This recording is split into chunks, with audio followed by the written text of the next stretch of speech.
also spend some time studying anatomy. We're on to our second last lab this week. So it'll be this week, next week, and then the following week is the lab exam. I'll talk a bit about that later. So today we're going to cover the lower leg and some of the foot bones, talk about some of the muscle compartments for the lower leg. In fact, if we get enough time, we'll do the anterior, lateral, and posterior compartment to get through it all. Again, some ideas about thinking in cross-section. So what happens if you take a cross-section through the tibia and the fibula and you're looking up at the leg? You figure out where muscles lie. So a lot of stuff covered on the knee and knee mechanics in last class. It's probably a little dusty for you. But as a reminder, lots of ligaments, lots of stuff going on. Not a simple hinge joint. Highly dependent on all the musculature around it, but also some key characteristics. A joint has very interesting mechanics to it. So we have a thickening of the capsule. The anterior part of that capsule is actually partially the patellar ligament, forms the anterior component of the capsule, and then the quadriceps tendon inserts onto the patella, so this is reflected down the anterior surface. They've also taken the femur and put the knee in a flex position, so you're actually staring at the bottom surface of the condyles of the femur. You can notice the medial and lateral condyles are distinctly different in shape and size, much more area to the medial one. In the knee joint, we have menisci, both the medial and lateral one. I'll show you a better picture of them in a second. These are fibrocartilaginous discs that actually sit right in the middle of the synovial joint. So the articular surfaces, the condyles of the femur and the plateaus of the tibia, are all covered with hyaline cartilage as well, or articular cartilage. So it's a nice smooth surface for the majority of your life. And then as you get older, because this takes such a bounding, you do start to see wear and tear, and osteoarthritis in the knee joint is very common. We talked a bit about the cruciate ligaments, the anterior and posterior cruciate ligaments, and how they cross and how they run. So again, for the right leg, basically, I don't care what the origin of insertion is, but the anterior cruciate runs at an angle, runs towards the midline to attach to the tibia or laterally, and up inside the condyle, so the medial surface of the lateral condyle of the femur. So it has this direction to it. Posterior cruciate is the other way. Okay? And they cross, and they are more crossed as you do what? Internally rotate the knee joint. So if you flex the knee and you internally rotate the tibia on the femur, then you're tying these guys up together. If you externally rotate the tibia on the femur, you're uncrossing them. And that's why when you're sitting unweighted with a flexed knee, you can actually play around with the tibia quite a bit on external rotation. I recommend you try it gently in the lab, just to see what I mean. We also talked about the collateral ligaments and how the medial collateral, okay, or tibial collateral, is basically a thickening, quite a broad band thickening of the medial side of the joint capsule. But it is an intrinsically its own thing. Whereas the lateral one, lateral fibular collateral ligament, is separate. It's actually outside of the knee joint. Okay, so it's not a part of this, of the actual knee joint itself. But again, collateral ligaments will help to stabilize the knee in the medial lateral direction, and they will become tighter as you go into external rotation. So in an unloaded knee joint, as you move the tibia out, that's what they start to restrict. They start to restrict that. Okay, so we spent a lot of time talking about some of the other aspects of the knee joint. In particular, a bird's eye view down, you can see the different shapes between the medial and lateral menisci. They're very different. The medial one is quite thin at the front and gets broader and broader at the back in its dimension. But again, remember, these are wedges. So the lateral part of these are quite thick. And as you go into the medial side or inside of the curve, so it's more C-shaped on a medial meniscus, or oval on the lateral one. Right along the edges here, it's very thin, so it thickens as it gets out to the border. So you can see how the menisci are designed to basically cup those femoral condyles and allow them to ride on top of it. Here's a nice view where they cut through the femur, allowing you to see and remove the medial part of it, allowing you to see the direction and line of the anterior cruciate ligament running in this direction. They cut the posterior one. So you can see it's very different orientation than if we look at a lateral view. There's the fibula, we cut through the femur here, cut the anterior cruciate. Now you can see the line of pull, the posterior cruciate ligament. So their directions are basically designed to prevent the knee from doing certain things. Obviously, ACL is quite taut when your knee is extended. Okay, and it's going to want to prevent any kind of slippage of the tibia anterior to the femur or out from underneath it. So that's why an unloaded limb, you grab the tibia and you start to pull it towards you, it shouldn't go that far unless there's no ACL there. So that's a positive anterior drawer sign. The flip side, posterior cruciate, becomes more taut on the flexed knee. And in fact, that's the most common injury is you land on a flexed knee joint and you basically drive the tibia posteriorly and tear the PCL. It's a much thicker ligament than the ACL, less commonly torn. You can see how their design also facilitates that roll and spin I talked about. You think of one knuckle surface as, my left one is the tibia, my right one's the femur. As you go into a flexed position, you would tend to roll right off the back, okay, if you just did that. So what happens is, it glides forward. So it's spinning and translating, literally translating across the surface to allow that to happen. So the knee joint stays circular, okay? Who does that? ACL. So we go from here, if we go into extension, you fall off the front. PCL grabs and rotates you back. So these two ligaments don't just stabilize the knee joint, they help that concept of spin, so this does become a hinge joint. Although there's no real hinge about it, right? It's two surfaces rolling on top of each other. So they roll, translate, and then those two together spin. So very important to have those ligaments in place. Okay, moving on now to the lower limb. You should be fairly familiar with the tibia and the fibula. If you haven't got to them yet in the lab, do so.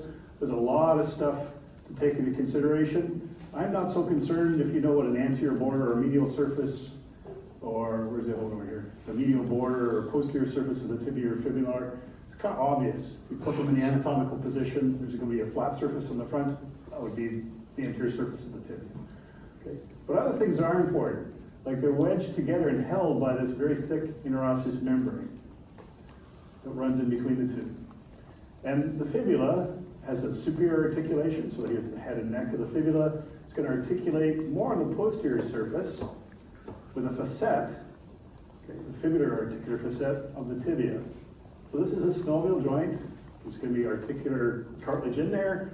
There's going to be ligaments holding it together, but it's very, very strong, very fixed. There's only a little bit of motion up here. Likewise, distally, where the fibula and the tibia interact, of course, there's going to be a fibular notch now on the tibia, highly reminiscent of the way the ulna and the radius played around with each other in the upper limb, and they're heavily bound together. So unlike the upper limb, there's no supination or pronation directly in these joints. The fibula is kind of bound to the tibia, and in fact, the tibia is 100% involved in weight bearing. The fibula is not. Okay, so all your weight is transferred from the body through the tibia on top of your foot bone, the talus, directly through the tibia.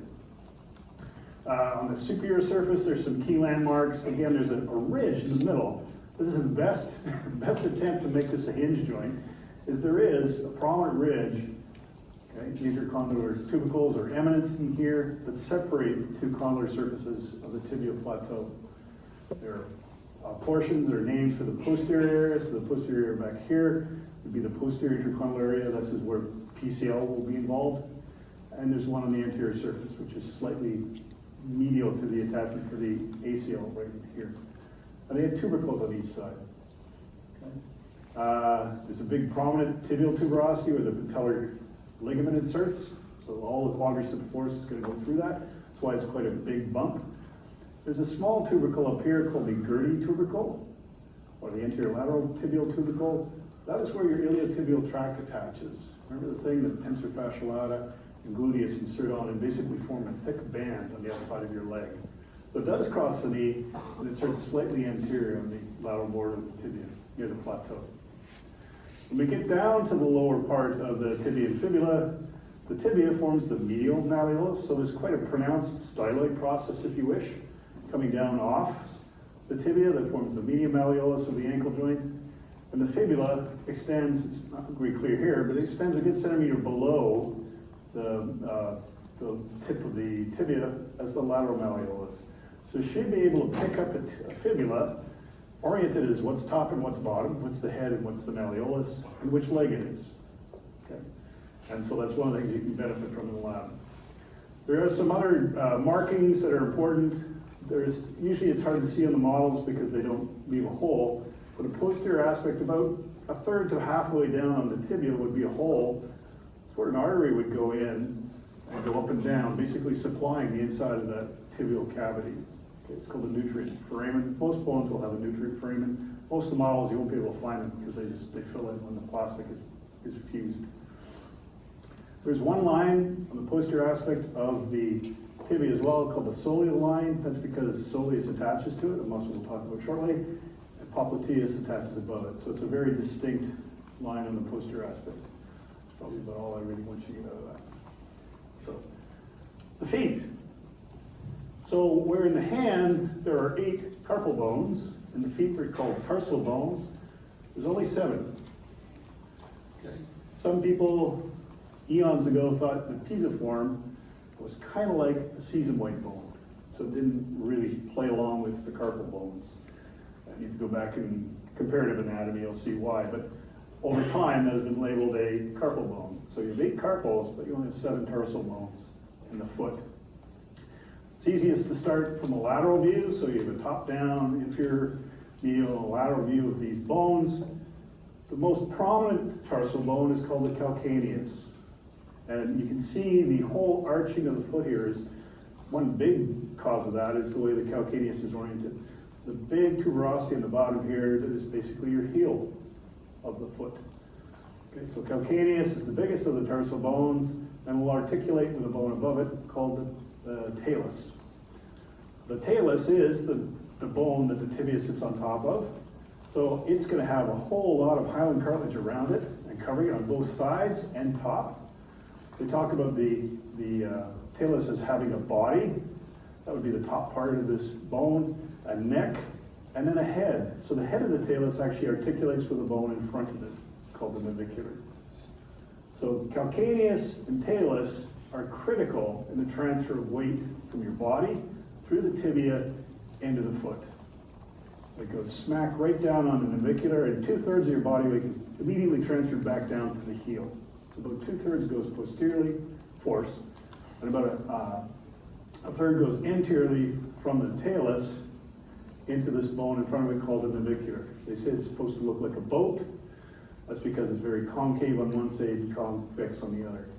But the head and neck of the talus basically transfer a third of the body weight through this joint here. So those are the 2 major joints, talus to calcaneus, and talus to navicular. That's how most of the weight is shunted. In front of the navicular, on the medial side, we have the medial cuneiform, and it's harder to see from the medial lateral side. From a top view, you can see that there's 3 of them. Okay, there's 3. Medial, intermediate, and lateral. They all sit right in front of the navicular bone. And the last one is cuboid. So cuboid, you can see it from the lateral side. It also articulates with the calcaneus. Okay? So part of the load from calcaneus that doesn't go posteriorly is shunted through this joint here. So about a third goes forward, a portion of that goes through the navicular, a portion of that goes through the cuboid. If it goes through the navicular, it's from the talus. If it goes through cuboid, it's the connection with the calcaneus. Calcaneus does not interact at all with the navicular bone. Okay? Not directly. And those are your tarsal bones. So they form the proximal row that would be equivalent to the carpal bones in the hand. They're fairly mobile with each other, so they're not just rigidly fixed. There's a ton of ligaments, some of which we'll talk about, that help restrict these, but it's very separate from the 5 then metatarsals that are in front of them.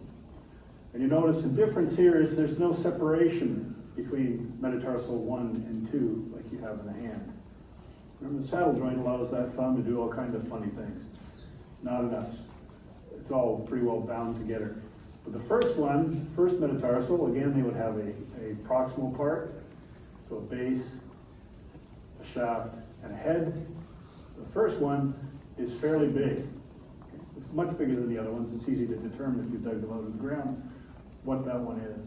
It's fairly large, and that's because a good amount of force comes blasting through it onto your big toe. And we'll talk about that more when we get to the arches. And then proceeding by 2, 3, 4, and 5, they get slightly smaller, but they're still significant in size, bigger than the metacarpals that you have in your hand for sure in size, because they have to transfer more weight. So there'll be 5 of those, 7 of the tarsal bones, and then just like the hand, there'll be flanges, but for the thumb equivalent, and the foot it's called the hallus, not the pollis.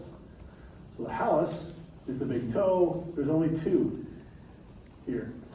So 1, 2. Whereas the other 4 toes have, again, 3 flanges. Each will have a base, a shaft, and a head, just like the hand. So you have 12, 13, 14. So 14 of these attached to the foot. Otherwise, very similar in design to what you've seen in the hand. And you'll see a whole bunch of other analogies between them. Some of the key things to remember about landmarking wise anyways, is again from a bird's eye view, you can see this is the head of the talus, the body of the talus. You're sort of looking down on the articular surface of it. All covered with cartilage. But if you know, the front part is a little wider than the back part. And that'll come into play when we talk about movements of the ankle joint. So that it's not a block, it's actually wider, medial to lateral on the front part of it, than it is on the back part of it. On the inferior surface, the calcaneus has a big calcaneal tuberosity, or a bump. That's the basic load-bearing area. And there are 2 processes with it, a medial process and a lateral process. They kind of form on the bottom of the heel. These are due to contact with the ground. You can get all kinds of things happening around that part. One more medial aspect that is very important, belongs to the calcaneus, is called the sustentaculum tali. There's a big word for you. Okay? Take that home for Christmas and share that with your mother and father. They'll be impressed you've learned something. I've hurt my sustentaculum tali. It's basically an outcropping of calcaneus that helps to support the head of the talus. I encourage you to look at that in the lab. There is a gap here underneath it between basically the calcaneus and the navicular that is formed by a very important and very thick ligament that we'll talk about when we get to the arches to help fill in that gap. Anything else I want to put? No. Those are your bones for your feet. As a reminder, this is a review slide from a couple of lectures ago. As the sciatic nerve comes down the back of the thigh, technically there's 2 parts in there. There's a tibial portion on the medial aspect, and there's a common fibular portion on the lateral aspect. It can split way up in your bum, or it can split halfway down, but usually they're separated within a sheath. But on dissection, 90% of you would have them in this common sheath to about just above the popliteal fossa, where they've been separated into 2 nerves, common fibular and tibial. Tibial is the one that goes straight through the popliteal fossa. It lies superficial to the vein and then the artery in the back of the popliteal fossa. Common fibular branches off, follows basically the long and short head of biceps as it goes to attach to the top of the fibula, and comes in as the common fibular nerve, but then shortly after that breaks into 2 branches that you need to know. Okay? There's a superficial fibular branch. It's going to run down the lateral surface of the fibula and supply 2 muscles down here. There's the deep fibular branch. It's going to go around in front. It's going to supply the anterior compartment of the lower leg. So 2 different nerve branches that you're responsible for. Okay.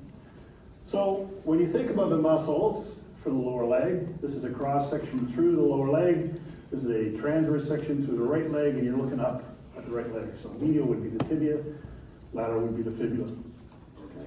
You can break these muscles into 3 groups. This is why I like Moore. He kind of does this for you. He did the anterior compartment, the adductor compartment, posterior lateral compartment for the hip and upper leg muscles. So same idea here, and I think it's useful. So in green would be the anterior compartment. We're going to talk about that one first. There's 3 muscles in here that you can see in this cross section.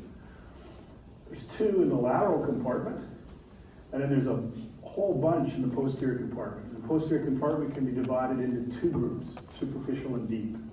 And doing all that are these septums again. If you remember in the upper limb, There's a medial and a lateral septum that basically divide all the elbow flexors from all the elbow extensor musculature.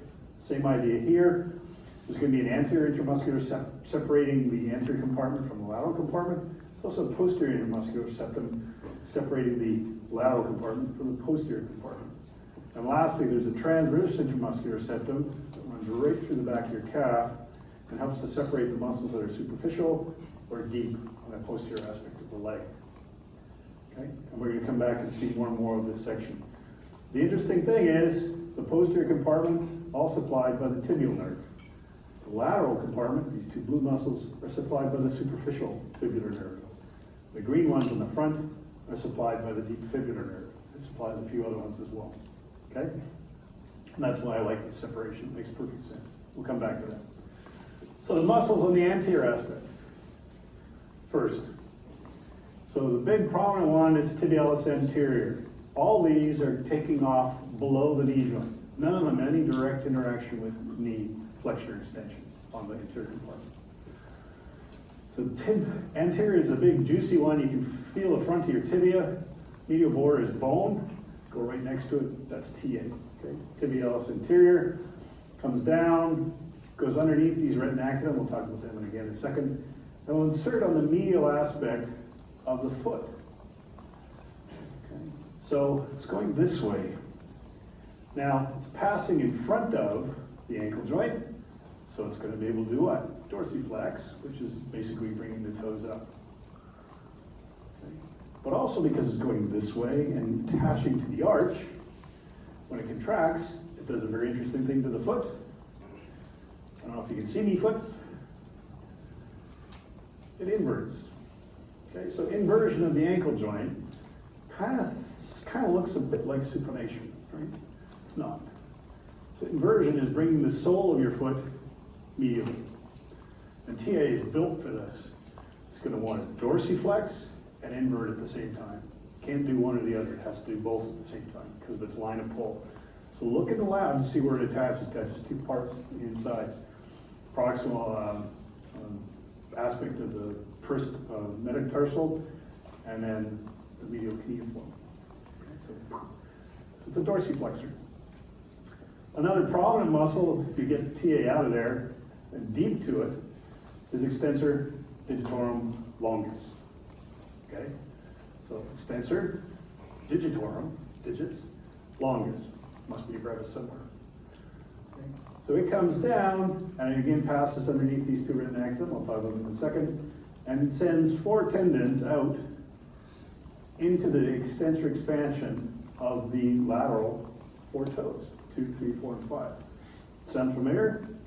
So it's going to come in, and they talk about its attachment being to the distal dorsal surface of these phalanxes and to the second one as well. But it's primarily through this extensor expansion, just like in the hand. So what can it do? Well, it's obviously going to be able to extend the distal phalanx. It's also going to be able to extend all of them. And because it crosses in front of the ankle joint, it's also a nice, strong dorsiflexor, so it helps you bring your foot up, hold the toes off the ground. Okay. Tiny muscle, fibularis tertius. I learned it as peroneus tertius. Again, you'll see in his book, he'll say fibularis, then bracket, he might put peroneal and peroneus. That's the old terminology. If you read any other common books now, if they haven't flipped their anatomy terms correctly, a lot of sports medicine books will still refer to peroneal muscles. So peroneus tertius or fibularis tertius, small muscle comes down, actually inserts onto the top dorsal surface at the base of the fifth metatarsal. So crosses in front of the ankle. It's not a very big muscle. You'll see better on some other slides. But it does cross in front, but it crosses, so it attaches on the outside of your foot. So in contrast to TA, which crossed to the medial aspect, this one's going laterally. So it can help with eversion, turning the sole of the foot outward, but which you can't do a whole lot. You're way easier at inverting, way more mobile at inverting than you are at everting the foot. But tertius can be a weak everter and as well a dorsiflexor, just like the other two. Last one, extensor hallucis longus. So again, it's the big toe we're talking about. It's going to be deep to these guys. crosses underneath these retinaculum, runs its tendon all the way down and inserts into the base on the dorsal surface of the last phalanx of the big toe. So it's the one that's responsible for extending your big toe, bringing your big toe up, and it can act on both those joints as well because it crosses in front of the ankle joint. It's a dorsiflexor of the ankle, all of them are. So don't forget, everybody thinks TA is everything. Well, it's the most important dorsiflexor, but all these do it too. Just watch someone walking in sandals in the summer. As they swing their foot through and prepare for heel contact, you'll see toes coming up, just as they hit the ground. Why? Because you want those dorsiflexors on so your foot doesn't slap to the ground, right? You want to clear the ground, hit, and then allow your foot to slowly go to the ground. So usually if you're watching somebody walk, the big toe will pop up. Sometimes their other toes, especially if they're in Birkenstocks or sandals. So all of these will be dorsiflexors. Tertius can evert, hallucis longus and digitorum longus can act at the toes, TA inverter and dorsiflexor. All are supplied on the deep fibular nerve. Okay. Another figure from Moore. Let's see what else we want to point out. Well, we talk about the two lateral compartment muscles. You're going to see better images of them in a second if you want. Fibularis longus and fibularis brevis are both on the lateral surface of the leg. If you look at someone's lateral surface of their leg, have them evert their foot and gently plantar flex, you're going to see both those muscles pop out. Yes, sir? With the innervation, should we know like the spinal cord level? So for example,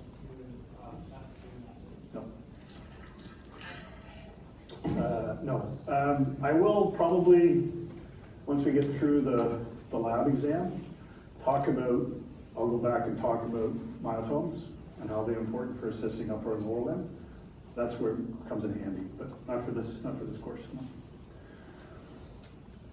So brevis and longus, both on the lateral surface, you'll see in a second they both pass behind the lateral malleolus, so the fibula, before they curl around and attach into the foot. They have two different points of attachment. Brevis attaches right on the very tip, almost what we call a styloid process of the base of the last metatarsal. It's quite a pointy bit that extends quite a bit back behind cuboid. Don't confuse it with tertius. Tertius is on the top. This one is right on the point. Okay? These are very close to each other. I'm going to get to the fibularis longus insertion because it's quite convoluted and difficult. Other things to point out though is again, remember Gerder's tubercle is the Gerdy tubercle is the iliotibial tract. Remember these guys, sartorius, gracilis, and semitendinosus. That was called pes anserinus or goose's foot. They all insert together right around here. Okay. Yeah, that's it for that. We'll come back to these guys again. So I include here two muscles that are on the dorsum of your foot because they're supplied by the deep fibular nerve. That's why I include them with the anterior compartment. You'll notice in Moore, there's one figure with them, separate, and there's a brief paragraph about them and what they do. In some anatomy books, there's only one muscle, and that would be extensor digitorum brevis. Brevis meaning takes its origin from basically the anterior surface of the foot. There's a small area here marked showing the proximal attachment. It's more with there, the origin for extensor digitorum brevis. Some anatomists refer to them having four heads. He prefers to say there's only three because he defines extensor hallucis brevis, going to the big toe, as its own separate entity. They all take the same common attachment proximally. They're basically the mushy, dark stuff on the top of your foot. You feel and palpate that muscle. That is extensor digitorum brevis and extensor hallucis brevis. They come down distally. If we're talking about the hallucis component, it comes down, inserts basically on the dorsal surface, but on the second phalanx. Okay? Proximal aspect of the second phalanx. Hallucis longus goes to the distal part, brevis goes to the proximal part. Again, you're starting to see the analogies with what we were seeing with some of the thumb muscles as well. So FPL goes to the distal phalanx, pollicis brevis actually goes to the middle one, well, proximal one. Digitorum brevis, the three heads though, go instead to toes 2, 3, and 4, and they merge right into that extensor expansion, along with extensor digitorum longus. So in this aspect, in the foot, we've sacrificed the baby toe. It does not have a head of muscle going to it at all. Very different from the hand. Remember this? Extensor digitorum goes to the baby finger. There's a whole separate muscle for your baby finger. Extensor digitorum, or digiti minimi. Not here. Foot's ignored. Okay. So big baby toe is cut out. I don't know why. I don't know what the evolution of that is. All of these here will be the deep fibular nerve, longus and brevis on the lateral compartment, or the superficial fibular nerve. Only two muscles get that innervation. Okay. Some more figures. This is actually a figure from Moore. And I'll point out again, there are these nice thickenings of the fascia on the dorsal and lateral aspect of the foot. They're called retinaculum. And they basically are bands, think of them as thick duct tape like bands, but all the muscles run underneath. They'll all be filled with a synovial sleeve that allows the tendon to glide basically underneath this retinaculum. It allows you to dorsiflex without the tendons basically popping away from the ankle joint. They act as a pulley. They guide the tendon around underneath them. So there'll be a superior one and an inferior extensor retinaculum on the anterior surface to help anchor down these things. They are basically just the fascia overlying the muscle get thick and are used as pulleys. And a nice figure from Moore showing all this stuff that we just discussed. That's yours. So, Life Sciences Research Night. This was sent to me last night by KUS representatives. So this is informational. I'm going to post this slide. Actually, it's not in your posted slides, but I'll post it as a supplement next to the slides. It's on the 17th. It's going to be at the Great Hall. Basically, it's a chance run in collaboration with Life Sciences. It's basically allowing you to get some feedback from some professors and some students who have worked in labs or have been involved in research in the lab. I highly recommend you consider this as a part of your future career if you can. I think that's what comes with a Tier 1 university. Tier 1 meaning this is a research institute. That's why we were built. You teach on the side. It's a hobby. I wasn't hired to do teaching. You probably might feel that way pretty strongly now. I was hired to do research. That's why I got the job. And that's why most of the profs you have, Beauchamp, he was hired because he's an excellent researcher. Okay? So Bill Shield, all these people you're going to run into.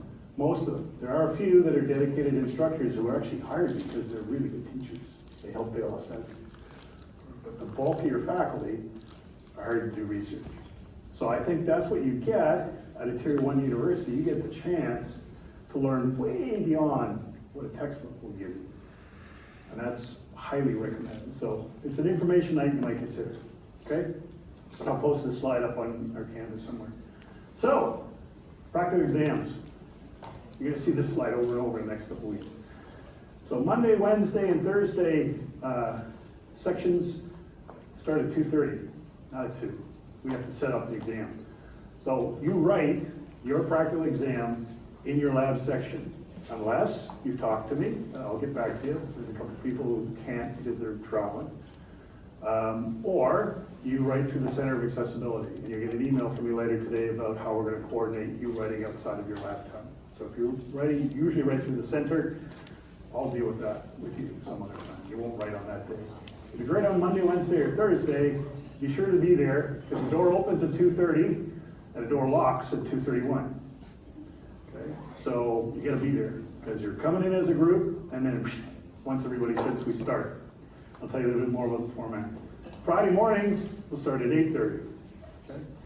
And then the two on the Tuesday that are back to back, the L1B lab starts a little later. They'll start at 3. We'll throw them out and we'll bring the L1E group in, and they'll start at 4. Okay? So, what does this look like? You just show up. Oh, it's gonna be raining and lightning and dark and depressing and Frankenstein-like.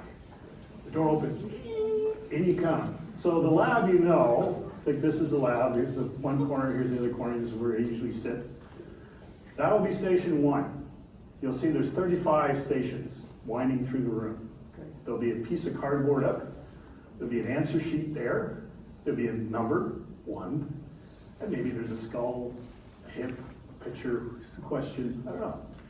That'll be station 1, 2, 3, 4, 5, 6, all the way around. You wind all the way back of the room, it's 35.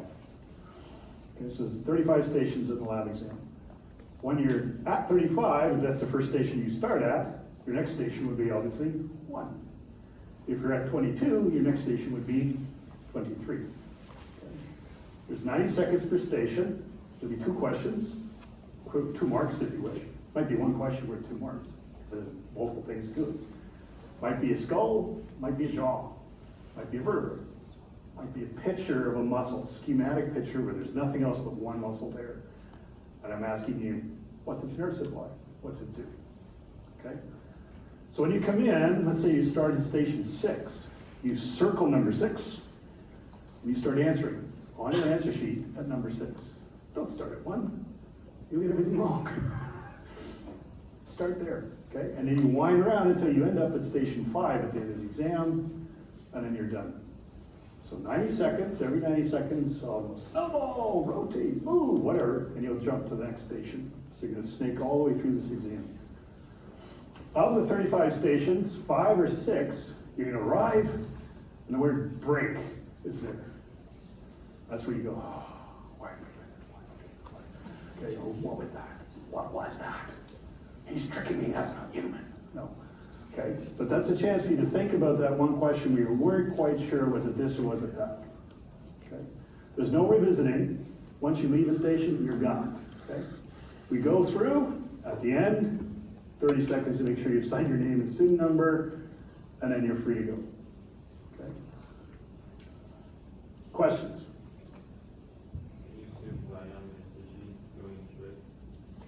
Oh yeah, the break is for you to enjoy whatever you need to do.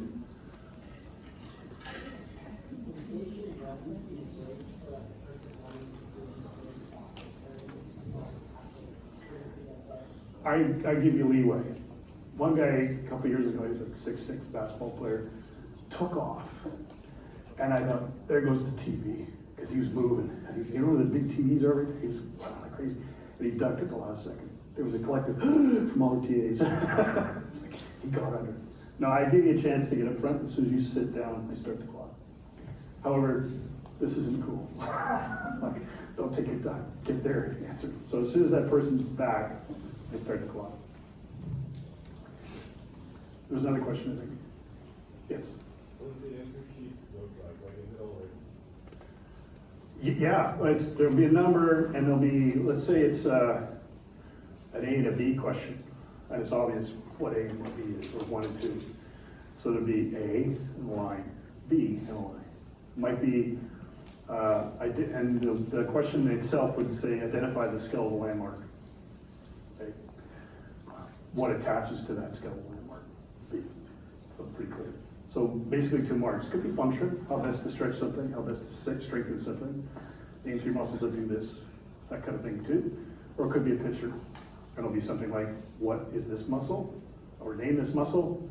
What is this nerve supply? What are these functions? That would be the B part. Yeah.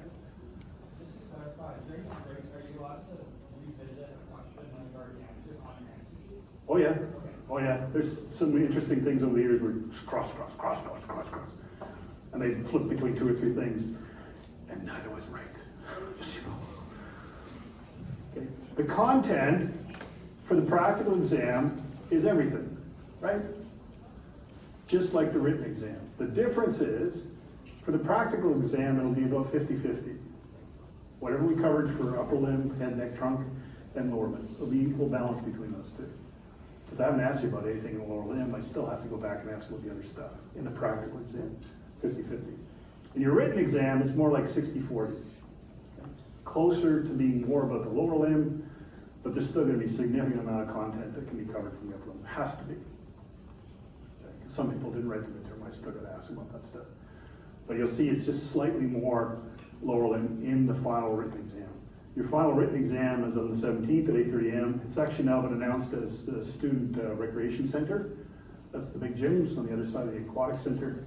And C, what they do is they take the gym, put a big carpet on top of it, I hope, and put tables, and then they break it into 3 sections. It's the same as Osborne. If you ever write up in Osborne, they take the big double gym, or gym B, I guess, and turn that into an exam room. Okay, so that's where you'll be. There won't be any classes the week of the 28th to the 2nd, because we'll be busy setting up lab exams. And we're gonna be done. We're gonna be done the bulk of the content by this Friday. I'll still have a lecture on Monday, maybe the Wednesday after that.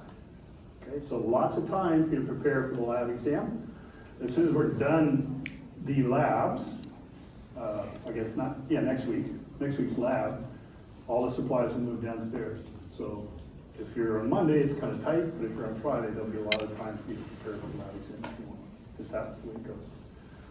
Okay, so no lectures that week, and your final exam is here. I had familiarized yourself with that location, kind of right near the bus route. Yep. Will there be, lectures after the lesson? Tutorials. Don't know if they'll be in here or if I can find a big enough space. And those aren't for me to re-lecture, they're just to clarify any questions you might have. Okay? So, finishing off the better images of the lateral compartment for you. Here again are your retinaculum. They excluded the inferior one, and the superior one's gone. But they're down here. They're clearly articulated. So these retinaculum are the superior and inferior fibular retinaculums. They're involved in helping to guide fibularis longus and brevis. And here are the two we already talked about, the superior extensor and inferior extensor retinaculum on the anterior surface. And all these will be filled with these synovial tracts as well to help the tendon glide. So you can get tendonitis or tenosynovitis down here as well, just like you can in the hand. So this is the insertion point for fibularis tertius. Comes down on the anterior component and hits the very top surface. Brevis inserts on the point. Fibularis brevis comes down, curls around behind the lateral malleolus, goes underneath both retinaculums, but then inserts right there. What you can't see is longus. Longus curls around and actually has a very obscure path across the bottom of your foot to attach medially. So it's going to go right behind the ankle, straight across the foot in an anterior direction, but it's going to attach to the medial side of your foot sole. Very interesting. Both pass behind the ankle joint, so both will be very weak plantar flexors. Okay? And because they're lateral to the ankle joint, and especially brevis, the way it attaches, they're going to be your primary everters. They're going to help the foot evert and plantar flex. Okay? Both longus and brevis are supplied by the superficial fibular nerve, a branch of the common fibular nerve. Yeah, so here's the current version of Moore showing you the exact same stuff, and better drawings actually. So the retinaculums themselves, longus and brevis, and this is sort of an obscure view, but at least showing you all the different attachments, including this one here.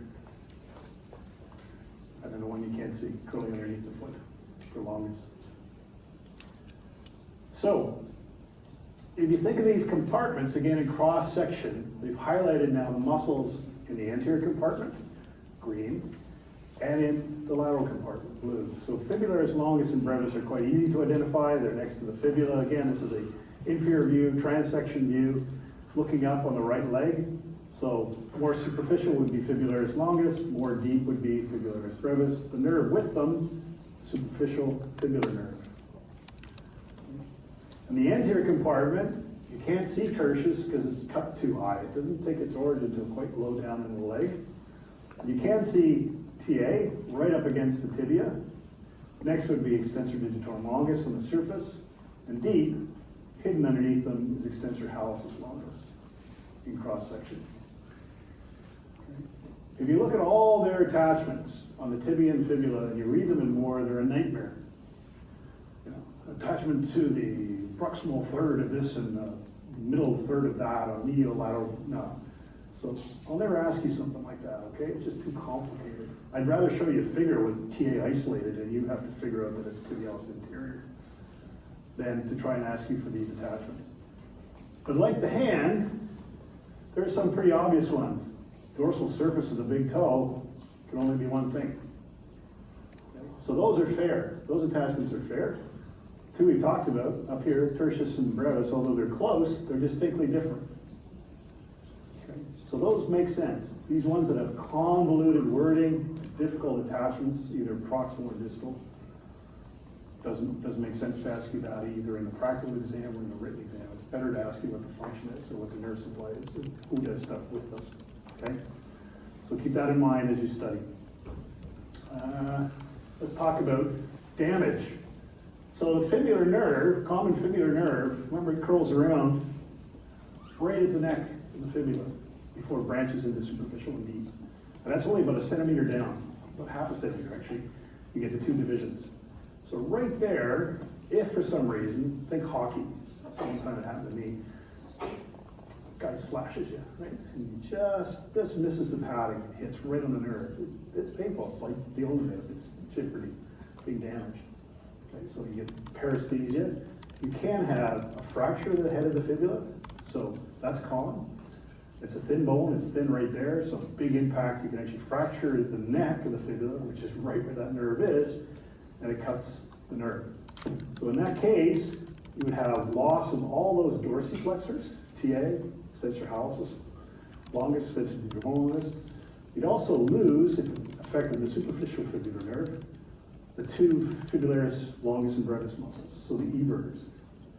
So this causes all kinds of profound foot drop. There's a guy who lives near me who I'm so tempted to ask if I can videotape him because he obviously has this problem. As he's walking, he will have profound foot drop. Okay?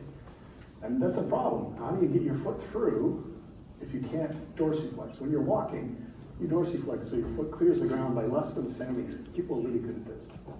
Okay? But if you can't, your foot's hanging in plantar flexion, you're going to drag it. So there are all kinds of strategies to get away from this toe clearance issue. One is called a waddling gait, that's what this guy has. He basically leans the other way. So he raises his hip so he can get his foot through. He can also have a bit of a swing out of it, he does too. He kind of does something with his hamstrings that actually allows his foot to clear a bit more.